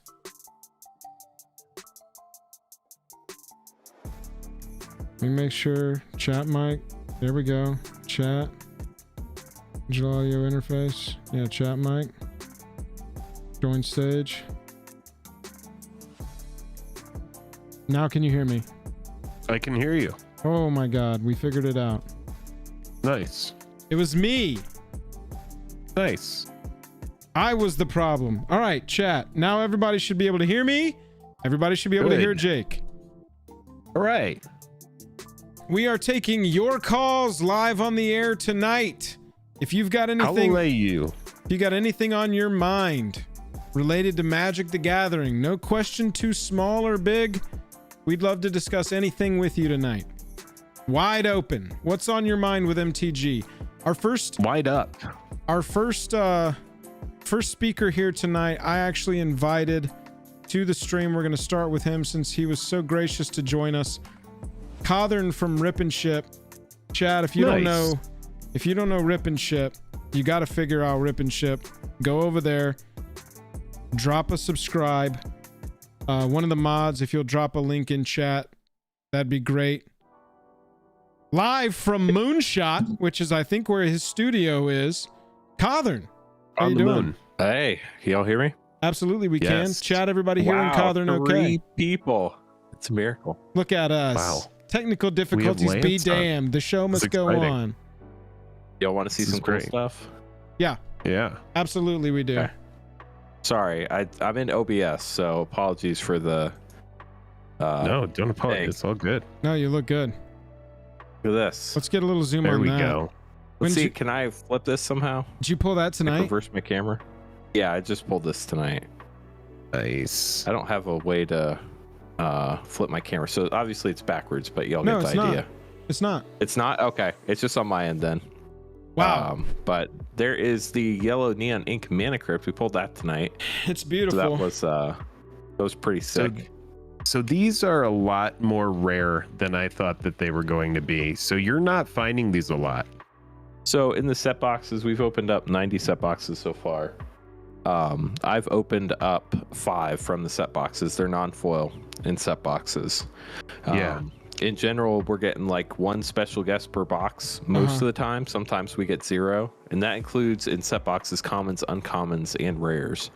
Uncommons, rares, and mythics. Basically, same thing, different name. But they're pretty hard hit. I've never, as far as I've been able to keep track, seen 2 special guests in a set box. So Yeah. they're hard pulls. Wow. In the collector boxes, we've seen 2 rare mythic special guests sometimes 0. And you can get an uncommon too. So I've seen up to 3 total, 1 uncommon and 2 rare mythic. How does the set feel to open up? Too wild. It's really fun to open. You know, value's always hard to tell at pre-release. You know, things are going to go down It's for chaos. at least a couple weeks. Yeah. This is another thing we pulled tonight. Here's the emblem. Wow. Bro. Don't move. This is the So second this is emblem kind we of pulled. like the confetti foil thing of the set, kind of in like a way. So these are they put the odds on there for the Jurassic World slot, and if you subtract everything but this slot, there's 0.5% left over, which I think is probably the pull rate for these. Oh, okay. Whereas the neon ink cards, when you do that, there is 0.7% left over. So I think these are rarer than the neon ink cards are, which is crazy to me. Chat right now, Jake and Cothern too. So I'm putting over so that chat can see it. I'm putting over our discussion right now. You opened up Indoraptor, the perfect hybrid in this treatment with the yes, earlier today. That's pretty sweet. dude. Yeah, if you want to take a peek at the stream, you'll be able to see this one. It's insane how good this looks in hand to me. I think that this is just one of the things that I didn't even realize was going to be a thing. Man, imagine like, you know how Marvel characters, and I'm going to take this to the Marvel set because that's what I'm going to do for the next 2 years. But you know how the Marvel characters all have sort of a symbology to them? Captain America's shield or Black Widow's little symbol. How cool would it be if they have those symbols for those characters on the character cards in the Marvel set, and you know, this is them testing up for that? Because you have to imagine if they blew it out for Lord of the Rings, that Marvel set is going to be bonkers to push boxes and product of all kind. I think it's just going to be insanity. So it's cool to see them doing treatments that are actually desirable on cards that I may not have cared about, or cared about a little. A treatment pushing me over the top on that's pretty sweet. I think they're really testing the waters too, because like they did the D&D Amberstam promos, which are kind of the same thing, but they were so hard to see. So I think they were trying to make these a little more, you could actually tell what they were without having to look so hard for them. So I think this is kind of like an improvement on that, and you're going to see they do a lot of tests, and then like a couple years later you might see it tweaked a little bit, because that's kind of the lead time they have on these things. Yep. Yeah, absolutely. Lance, I saw you had over 88,000 packs opened. How do your hands feel? It after a week like this, it can be pretty annoying, but it's still a blast. Something I thought you guys would be interested in. Yeah. Check out this box. I'm just gonna try to show it on the camera here. That's the box here. Look at that. Oh, look at that date on there for when they were printed. 11/23. Yeah. What? That's this month. Wait. Well, they did say that sense. they thought that collector boosters were not going to be available. This is the Lord of the Rings special edition. That was printed last month, and it came out last month. Yeah, they're getting backed up, man. It's all happening too fast. But you look at the set boxes printed in Japan; those were printed in August for Lost Caverns. So I think I don't know. There's definitely some things that could have happened that are out of their control. Maybe they tried to print them in Japan, but they couldn't get them done in time, or maybe the special foil they came up with last minute and couldn't get it in quite in time. But they're printing a lot, which I mean is good for it. Depending on your take, could be good or bad for Magic. But there are a lot of people that want these cards. There are a lot more people playing Magic now than there ever have been. Obviously, if you're holding Magic cards, values probably aren't where you want them to be. But for the health of the game and having more people playing and enjoying the game, it's a good sign when they are trying to get a lot of new stuff out to get new players playing the game. Yeah, 100%. Chat, if you've got any questions for a person who has opened more MTG product this year than anybody and I know in the entire world, pop them in chat right now. Lance, talk to us about Mana Crypt. How often are you seeing it? You think it's going to move the price? Do you think it's super common? I mean, so the art's really cool. I like the I just saw the neon ink tonight, so I haven't seen the different colors. That'll be interesting to see, but the art's really cool. I think in foil it will definitely pop more. I haven't seen it in foil non-neon ink, so I'll be interested to see that one in person. But like I said, we pulled 5 non-foils out of 90 set boxes, and we've just pulled the 1 neon ink out of 16 collector boxes so far. And I mean, that's going to be a pretty hard pull for just even regular foil. There are 13 rare or mythic special guests, and there's only 8% chance you pull it in that back slot. Right. So, I mean, it's a mythic, so it's probably harder to get than a rare within that 8%. And you're looking like at a very small 0.% that you pull a foil Mana Crypt back there. And you said you're getting like 1 special guest slot per set box? Yes. And sometimes 0. I've never seen 2.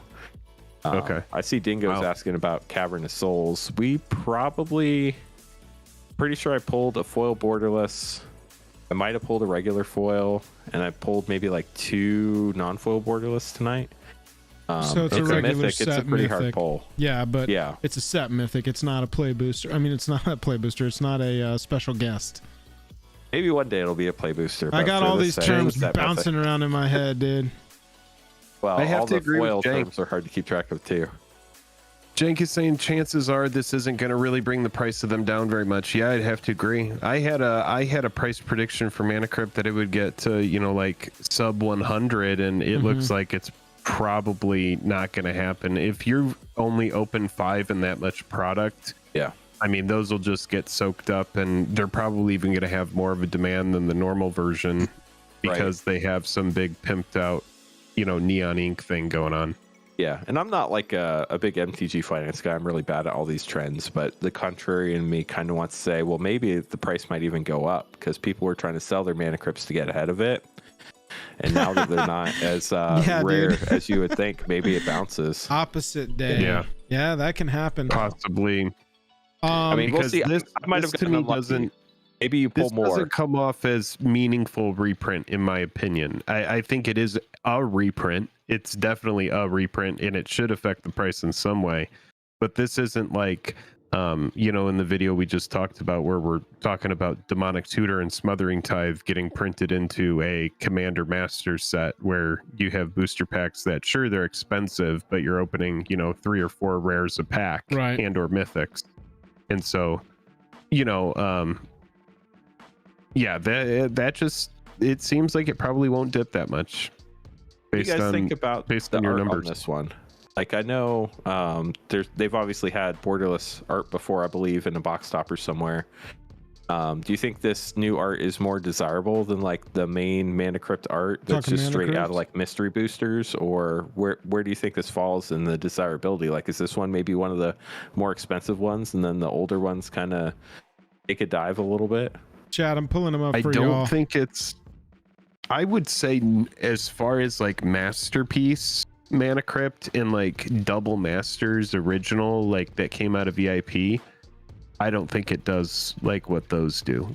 Just in my opinion. Like Masterpiece Mana Crypt is a whole different time, and that one has this weird kind of premium, and then Double Masters VIP is a weird product as well that was in like a growing pains kind of time for MTG. I would say like this one probably for me, just because it comes out of the variant era and collector boxes. I think it might be more desirable than the EMA art, but like the EMA art is also, you know, there's a lot of people that just want their Magic deck to look like a Magic deck. So I think they all have their own kind of their own premium. I mean, this is really cool. If someone likes, you know, those different Neon Ink versions, then they're just going to gravitate toward it. I would imagine it's probably going to at least be, you know, like 150 or 200 if I had to guess. Yeah, I mean, obviously the Masterpiece is my favorite. I don't know. I got lucky enough to open one of those up. That's awesome. Yeah, I mean, I can't believe you opened that. Here's the thing: is like, are these Neon Ink versions? Are they going to have a tiered out system like Hitotsugu had? You know, is like red going to be the hardest one to find? Are they posted that? They did. What was their answer to that? So they didn't give the exact odds. Like last time they said it's half as rare or twice as rare or whatever. But they said the 3-color one is the rarest one. Okay. And then red, and then purple, and then I'm pretty sure it's green, blue, and yellow. Okay, so you have found the quote unquote easiest to find of the bunch sure, definitely. So far. Wow. That's what we pulled. So that changes the whole game plan then, because obviously whatever the rarest one is going to be extremely rare. Now they've created, I mean, maybe that does get up to Masterpiece just because it has this rare kind of manufactured scarcity to it, you know? For sure. And I think you know, the way they haven't published the different rarity percentages, but I think if you go and look at the Neon Ink Red Hitotsugu, that one definitely has a huge premium over the others. I know they've probably all come down quite a bit. I know like the blue and green one did for sure. I looked at it a couple months ago. I don't know where the red one's. We looked at those a couple weeks ago on stream as well. Those have all crashed, but Mana Crypt ain't Neon Ink Hitotsugu. Mana Crypt it's playable. Hitotsugu Devourer of Chaos or whatever the card is called. Yeah, it's a playable card, and so it's hard to compare it because as Jake was talking about, I think it gets up. My gut is going, well, look at Neon Ink Hitotsugu, but it's also Mana Crypt, so it doesn't get to play by the same rules, right? Exactly. A way different card. I mean, that yellow one, you saw it. They tested the red. They're like, oh, wow, this is going to be big. Now imagine what we do if it's a playable card. Right. Yeah, exactly. Man. So that yellow one, I would say baseline, cheapest it will ever be is going to be equal to whatever the cheapest copy of Mana Crypt is. Mm-hmm. I would say it's not ever going to be lower than that because this special guest slot seems to be extremely, extremely rare. If you've opened 90 plus set boxes and you've only found 5 of them so far, or until tonight, I guess those numbers changed a little bit because you came to us after set tonight. You didn't collectors, but you just did collectors. Okay, but none like, tonight. You know, you hit like 2. The first night we opened 24 boxes, we hit 3, right? And then the next 2 nights we did 24 boxes and we hit 1, and then the last night we did 18 boxes and we hit 0. But then you're hitting like multiples of some of the other mythics some night, like maybe you hit a couple Polyraptors and you don't hit a Mana Crypt, you know? So it's just, I mean, 90 boxes, while it is a lot, don't get me wrong, as far as like statistics go, that's nothing. So right. No, fair. Totally. But I would say, you know, if it were going to be, you know, the special guest slot, a more prevalent thing, you know, we at least learn that, you know, you're not always going to even get the special guest slot in a set box. Yeah. So, I mean, that's good to know. Jonathan Grimm says, don't lie, Mana Crypt will be available more. 14 variants still adds. Of course it does. Yelling at us, Jonathan. I know you guys don't want Mana Crypt to decrease, but I don't care. I have zero position on Mana Crypt. I've already sold all my Mana Crypts. I have 0 copies of Mana Crypt. 50. Yeah, dude, get on. I don't have any. Get on down, I would baby. snap by them. Sheesh, dude. I'd be totally down to get them. I don't think you understand how I engage with this game. Though. Good passion. Really, this is good passion. Well passioned. Love the passion. Love that. Also, I want to hit Sylvius here really quick. Yeah. WotC made a collaboration with Capcom before. I don't understand why they didn't do Devil May Cry. instead in Innistrad. Well, in Innistrad they picked Dracula because Dracula is open domain, I believe, and so they probably didn't have to pay anything for the collaboration with Dracula, if I had to guess. Cawthorn, that's just a guess. Want to get some other people onto the stage here? Yeah, I don't want to monopolize this by any means. No, so you've got a lot of valuable information in your head, in. and we want to dig it out. This is great person to open up the stream here, Lance. Make sure that you go to Rip and Ship by Moonshot if you want to get a good look at the beginning of a set. If you want somebody who's going to be... I had one more question for you, Lance. Oh, okay. But if you want somebody who's going to be a great example of what the set looks like, definitely check out Rip and Ship by Moonshot. Lance is always opening product early, and then he makes sure to ship it once the set is out. Jank just dropped the YouTube link for Rip and Ship there in chat. Lance, I just had one more question for you. You've also been opening the Lord of the Rings re-release. That one has been widely off of people's radars. I thought that maybe the second release was going to hit a little bit harder, but it just kind of snuck out. I wasn't even sure it was completely out, but you've definitely opened a bunch of it. What have been your impressions about that set? It did come out November 3rd. That was the release date. It has been a very interesting set. There aren't a ton of new cards. They're the 24 new scene cards you get in those scene boxes if you want to get them. They're guaranteed in traditional foil. Yeah. And then there are the Hildebrand art cards in the back that are mostly just like reprints or reprints with a different name on them. Like Theoden is Kenrith. So they're pretty cool. The silver foiling kind of looks like double feature a little bit to me, which on a card with color, I think looks really cool. A lot of people compare it to cold foils.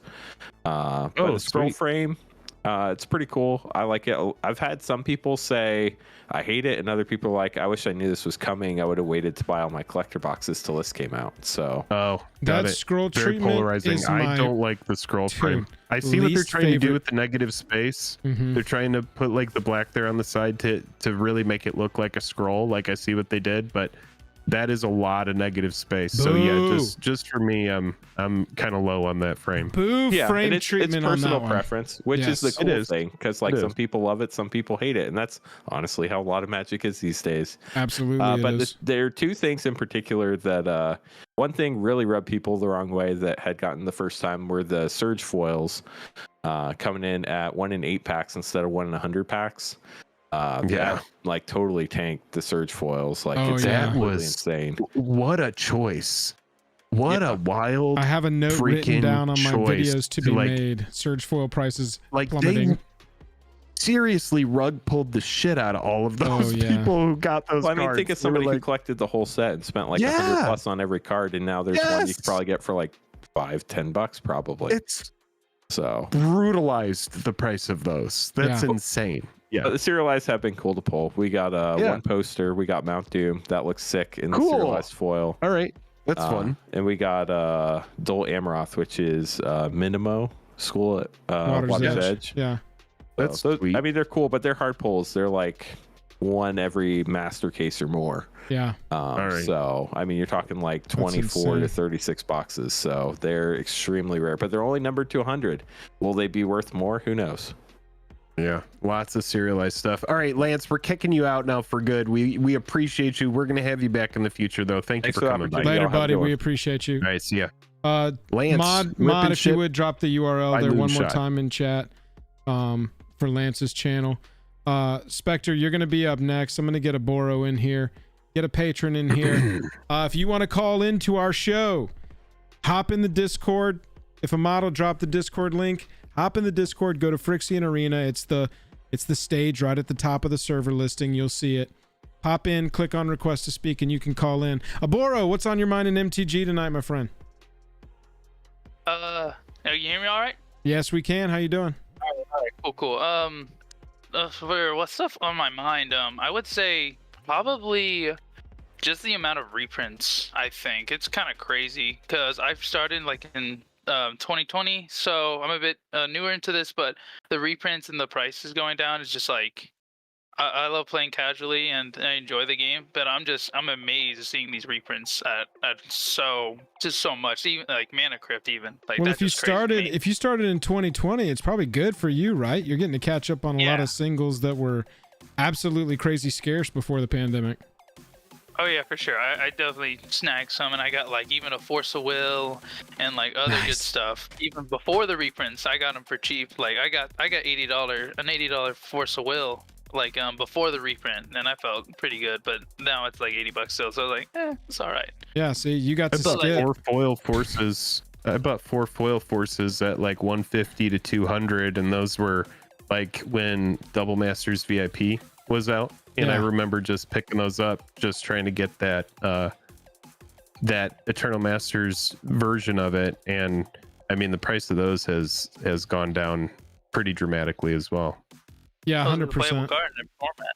No, these most formats. What else? I know Jake likes to play Modern, but Joel, would you like to like maybe do like Vintage or Legacy one of these days or something like that? You know, I've never given it a shot. I've enjoyed the Modern I've dabbled in. I've enjoyed the Pioneer I've dabbled in. I've been lately just digging really hard into Limited, man. I've just in the last couple of months, Jake and I have had the opportunity to play a lot of Limited matches, and I've never really played anything but Commander or like Historic Brawl to do my arena quests. And so, yeah, it's deeper exploration of older formats is always something that's been on the back of my mind. And you know, with Jake and I potentially going full-time on the channel here within the next 6 months or so, we congratulations, by the way. Thank you very much. We appreciate thank that. you. We appreciate it. We appreciate you. Yeah, but as far as the reprints go, Boro, I think overall, I've said this a couple of times, but I think we're about to hit a lull. I really do. I feel like What's up, Carl? We're about to hit a lull of revisiting and only leaning on things that we recognize or things that we have nostalgia for. Obviously, all next year is all brand new sets. We just heard from Lance that the special guest slot is not doing a ton. Obviously, it will lower some prices, but it's not, you know, blowing them out. Not nearly as, oh man, that Mana Crypt reprint, I mean, that rate, I know that's not a lot of boxes. It will put Mana Crypt into circulation a lot more, but you know, I'm going to be watching that price like going to be circling it like a hawk, waiting to see when a good time to jump on one is. You got to pick it up like a ninja vulture, you know, snag it at the right price. That's right. Yeah. That's right. Got to find the right moment to jump in. Boro, we appreciate you. Thank you for swinging through the call-in show. No problem. You have a good night. Absolutely. You too. Take care. Spectre, I invited you up next. Hey, if you want to call into the show, now's your chance, y'all. Don't be shy. Come on in. We'll talk about whatever. Spectre. Hey, Spectre's going to bless us. Oh, what's going on, guys? How you doing? Not on the channel. Everybody wave. Not too bad. Not too bad, guys. Hey, chat. How are you guys? Spectre has a face. Spectre, what's on your mind besides the fact that we're going to see you December 15, 16, and or 17 for DreamHack? Or all three. Who knows? I'm excited for that. Come to DreamHack Atlanta if you guys are around the area. Meet Jake and Joel.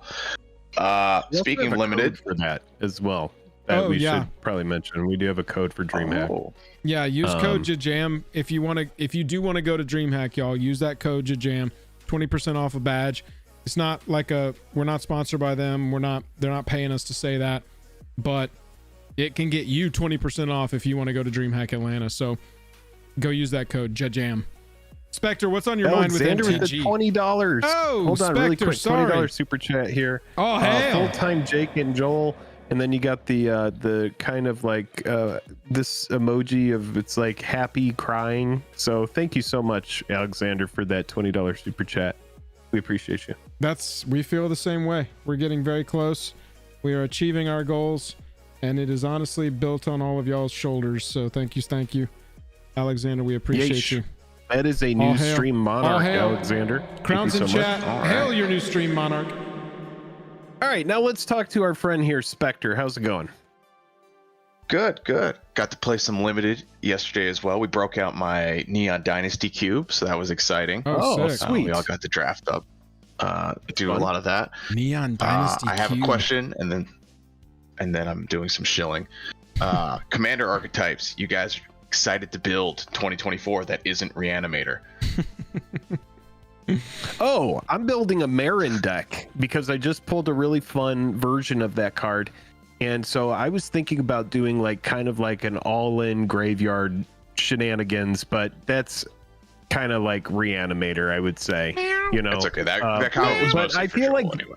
I feel like Joel is always doing like Reanimator kind of things, but it's just something that I've never really done. I think Carador is Reanimator, but You've always played it's combo. like a different kind of thing. Like I was thinking of like, I don't know, it just looks fun. I would also like to maybe play like something a little bit sweatier, like an Urza deck, put together a mono blue Urza, just because right now. I just have so many of the pieces. I have the force, and I have like I mean I have the force of negation, I have the force of will, I have like all of the sweaty blue counter spells to put in there, and so I was like, yeah, I could build this. That would be interesting.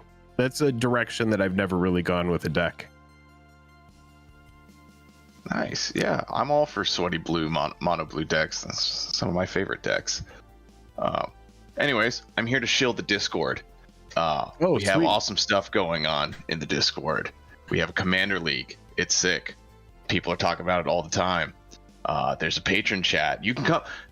Discord is free for everyone. Oh, yeah. Everyone's welcome to it. True. It gets a little saucy in patron chat, but you can only see that if you're willing to shell out for it. But it's worth it. I promise. It does get saucy in patron chat sometimes. As far as archetypes for me go, I think that next year is the year that I finally put together in paper a CEDH deck and not just like piddling around with it on MTGO and trying to learn the format.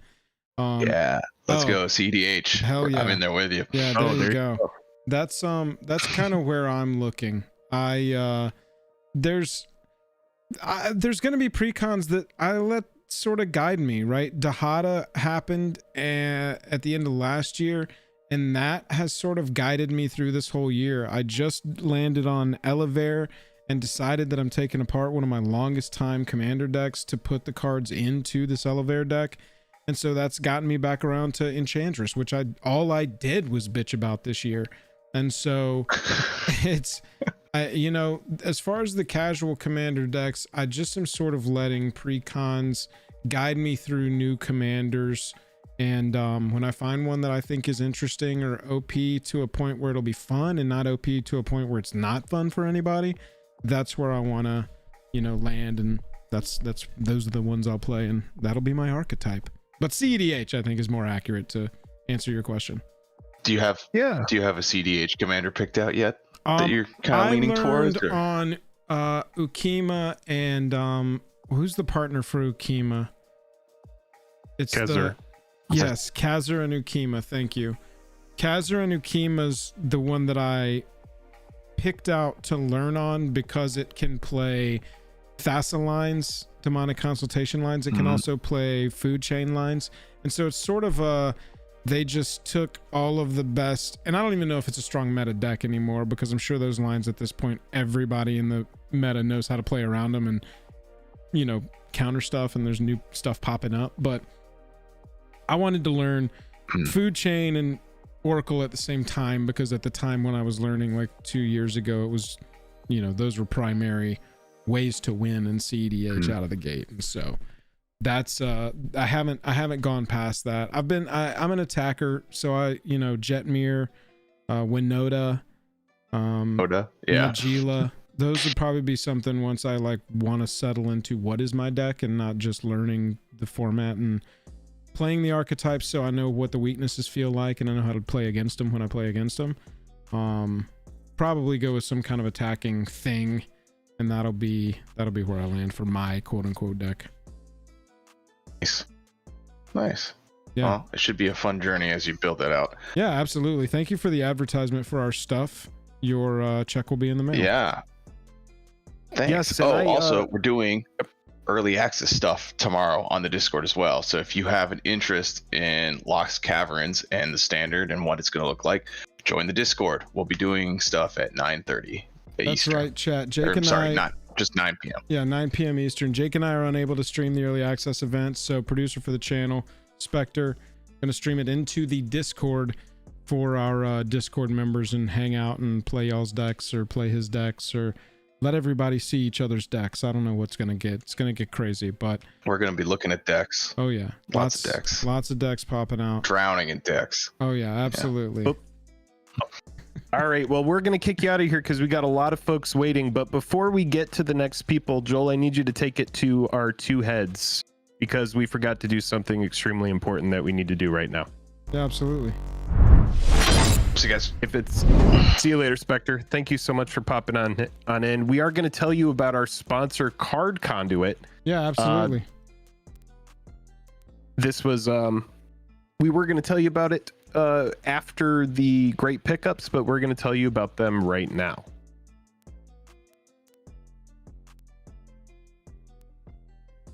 Let me just do this. Oh, sorry, Spec, if you'll drop off, I can do this here. Spec, thank you very much. Yeah, I'm trying to without ending it for everyone. There we go. Here, we'll just have to do it like this, Jake. Just because we're in this call. This will be fine. This will be perfectly fine. That's fine. I'll just do it really quick. Yeah. We're going to tell you about Card Conduit. Thank you to our sponsor, Card Conduit, one of the main sponsors for the channel. I know a lot of you have stacks of Magic cards that are collecting dust, like me. If you value your time, you want to turn those cards into cash, especially before the holidays, Card Conduit is a great solution to do just that. They specialize in sorting, cataloging, and selling your Magic the Gathering cards. They also have different tiers of service based on the amount of sorting that you've done. Their standard service is for casual and hardcore collectors alike. You ship them your unsorted cards, they sort and value each card, and then boom, you get a comprehensive report and your payment. And their fee is just 10% of the total value plus 3 cents per card. It's a fantastic deal that you would want to take advantage of. Now, for the collectors and those that value their extra valuable cards, we're talking about the hidden gems of your collection. They have a curated service, and this service is crafted for cards valued at $1 or more on the buy list. Card Conduit ensures that each card is evaluated precisely, and they take only a 5% cut of the total value assessed. Now, before sending your cards, you need to make sure to utilize their handy price checker or their collection estimate tool to see if your collection is eligible. So you're able to put in a little bit of work. You knock off the per card fee, and the percentage that they take out is lower because they had to do less work because you put a little elbow grease in at the beginning, even though that's not necessary. But you can get